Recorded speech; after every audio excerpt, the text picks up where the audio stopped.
সিফাত পড়েছেন, সিফাতের সাথে বুঝে নেন। বাংলা ক্ষয়ের মধ্যে কি আছে? সিদ্ধা হামস, ঠিক আছে? বলেন খ। দাঁড়ান, একটু চুপ করতে হবে। এখানে খটাকে সহজ মনে হচ্ছে, খ সহজ না।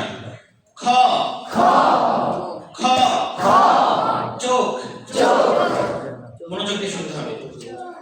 আমরা সাধারণত চোখ উচ্চারণ করতে গিয়ে ক উচ্চারণ করি, আমরা চোখ, তাই না? আমরা কি বলি? চোখ, চোখ না, চোখ, চোখ কে বলে? চোখ না, চোখ, চোখ, চোখ থেকে পানি পড়ছে, চোখ থেকে পানি পড়ছে, চোখ থেকে পানি পড়ছে, চোখ থেকে পানি পড়ছে, পড়ছে, চোখ থেকে পানি পড়ছে, চোখ থেকে পানি পড়ছে, চোখ থেকে পানি পড়ছে, চোখ